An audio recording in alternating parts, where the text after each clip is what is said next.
Il y a quelques années, en rentrant d'un assez long voyage en Afrique de l'Ouest, Bénin, Mali, Burkina Faso, Mauritanie, je vous avais parlé d'une nouvelle instance internationale qui venait de voir le jour, le nouveau partenariat pour le développement de l'Afrique, le NEPAD, qui m'avait semblé intéressante car elle avait été créée par des Africains pour des Africains. Alors 5 ans après, j'ai eu envie de me renseigner sur le bilan des actions de cet organisme et de vous le restituer.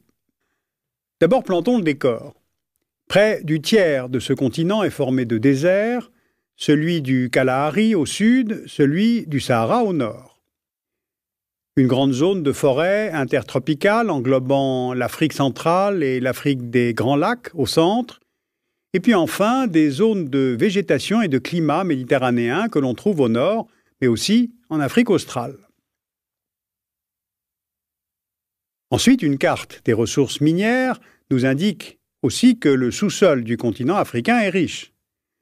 Voici les zones pétrolifères et l'on découvre régulièrement des nappes d'hydrocarbures.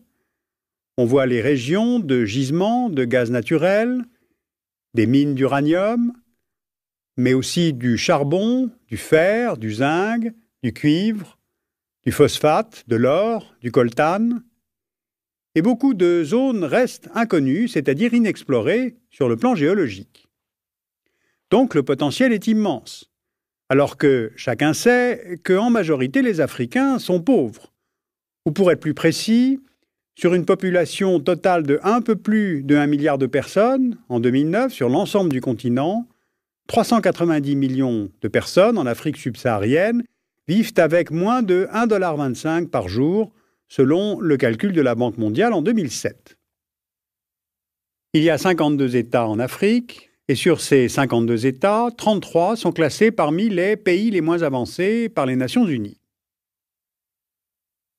Et pour expliquer cette stagnation durable, les facteurs sont nombreux. Facteurs historiques, comme l'esclavage et les colonisations, facteurs climatiques, facteurs liés aux ressources humaines, les épidémies de VIH-Sida ou de paludisme, la formation des maîtres, le facteur gouvernance, c'est-à-dire la corruption, les règles des marchés internationaux qui défavorisent certains exportateurs, eh bien tous ces éléments contribuent à maintenir ce continent dans une sorte d'exclusion du mouvement de mondialisation.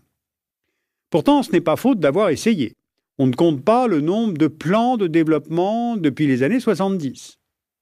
Pour en citer quelques-uns, le plan d'action de Lagos pour l'Afrique, le programme pour le redressement économique de l'Afrique, le traité d'Abuja, les assises de l'Afrique de l'UNESCO, l'initiative spéciale des Nations Unies pour l'Afrique, les objectifs du millénaire des Nations Unies en 2000, et bien entendu, j'en oublie. Mais en 2001, le NEPAD, nouveau partenariat pour le développement de l'Afrique, voit le jour. C'est un projet qui n'est pas inspiré par la Banque mondiale ou le FMI, mais qui est porté par 5 présidents africains, Thabo Mbeki, Bouteflika, Hosni Moubarak, Obasanjo et Abdoulaye Wade. L'idée d'abord est de penser développement de l'Afrique non plus à partir des États, mais à partir de 5 grandes zones régionales. Afrique du Nord, de l'Ouest, centrale, Afrique de l'Est, Océan Indien et Afrique australe, en partant du principe et du constat que l'échelle régionale offre des marchés plus vastes, plus porteurs et de plus grande rentabilité potentielle pour les investisseurs. Le programme du NEPAD doit développer les technologies de l'information et de l'enseignement, la santé, la sécurité alimentaire, inverser la tendance à la fuite des cerveaux et bien sûr investir dans les infrastructures partagées. Bien, alors où en est-on quelques 7 ans après le début de cette initiative ? Fin 2008, le gazoduc de l'Afrique de l'Ouest a été mis en fonction. Il va de la banlieue de Lagos pour relier Cotonou au Bénin, Lomé au Togo et Effassou au Ghana, d'une longueur totale de 600 km. On trouve les projets d'interconnexion des réseaux électriques entre Bénin, Nigeria et Togo, et entre l'Afrique du Sud, le Swaziland et le Mozambique. Le projet de ligne électrique allant du Caire à Kinshasa, passant par Khartoum et Kisangani. les réseaux routiers à haute priorité, comme la transcôtière, partant de Tripoli, passant par Tunis, Alger, Rabat, Dakar, Bissau, Monrovia, Abidjan, pour aboutir à Lagos, ou encore la transsahélienne de N'Djamena à Dakar, passant par Niamey et Bamako. Deuxième grande direction, les technologies de l'information et de la communication, c'est-à-dire les moyens du développement de l'économie numérique. Cette carte nous montre la mise en œuvre actuelle d'un câble sous-marin pour l'Afrique de l'Est. Il part de Mtouzini, en Afrique du Sud, jusqu'à Port-Soudan, soit une distance totale de 10 000 km.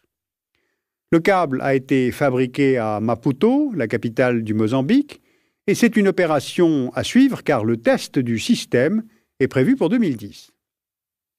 Un tel système va pouvoir renforcer la pratique de l'enseignement à distance.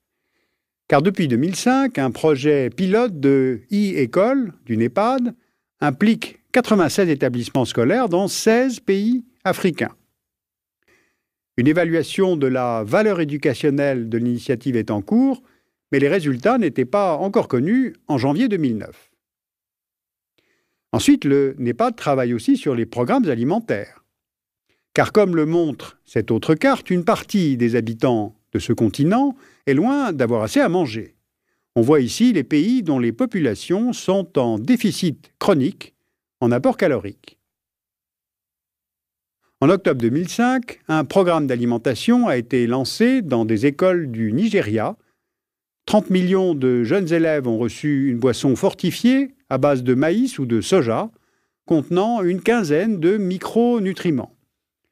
Des tests ont été élaborés pour remplacer le maïs par du manioc, qui est plus accessible, et si le test au Nigeria est concluant, le NEPAD, avec une fondation suisse qui s'appelle l'Alliance mondiale pour l'amélioration de la nutrition, va chercher à fortifier les denrées de base avec les minéraux et les vitamines A, B, C et E.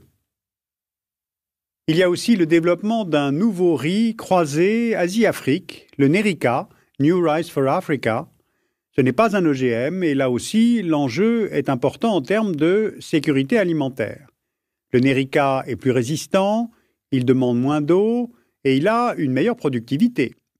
Il peut produire jusqu'à 4 tonnes de riz par hectare, alors que les autres variétés donnent en moyenne 2,5 tonnes. Le Nerica a déjà été testé dans plusieurs pays, le Mali, le Bénin, le Sierra Leone, Ghana, Nigeria, Gambie et Guinée. Donc le NEPAD, plus l'Association pour le développement de la riziculture en Afrique de l'Ouest, plus l'Agence de coopération japonaise, vont en étendre les cultures dans d'autres pays. La production devrait doubler à nouveau en 2009, et cela tombe bien car le prix du riz importé a été multiplié par 4 depuis 2002. Voilà, j'ai voulu vous donner quelques exemples de réalisation du NEPAD dans plusieurs secteurs d'activité, en étant volontairement positif, car de fait, depuis 5 ans, des projets ont été mis en route. Mais les financements sont faibles et viennent des contributions des États africains, contributions des organisations multilatérales, de l'aide publique au développement, de la Banque africaine de développement, la Banque islamique aussi, mais également l'épargne privée et les flux financiers venant des émigrés, mais pas assez d'investissements privés. Deuxièmement, les migrations d'Africains qualifiés ne cessent d'augmenter. On estime que le continent perd chaque année en moyenne 20 000 personnes bien formées qui partent pour l'Europe ou pour l'Amérique du Nord. Troisièmement, le NEPAD en fait reste trop un catalogue de besoins. En 2007, le président sénégalais, Abdoulaye Wade, disait, je le cite, « Il y a trop de dépenses dans des voyages et des hôtels, mais pas une seule classe d'école réalisée, pas un seul dispensaire réalisé. » Fin de citation. Et de fait, le NEPAD a plus mobilisé les conférences internationales que les sociétés civiles dans les pays concernés. Et puis une dernière chose. Pour préparer cette synthèse, nous avons eu du mal à vérifier les données, à distinguer ce qui relève du projet ou du début de réalisation. Et puis le site et les rapports annuels ne sont pas à jour. Alors bien sûr, on ne peut pas tout demander et tout attendre du NEPAD pour ce continent. Mais le NEPAD n'est pas suffisamment un plan concret pour sortir le continent africain de son ornière. Il s'agit à nouveau de vérités évidentes sur les besoins. Eh bien, pour un chercheur et observateur extérieur et franchement bienveillant, c'est un peu une déception.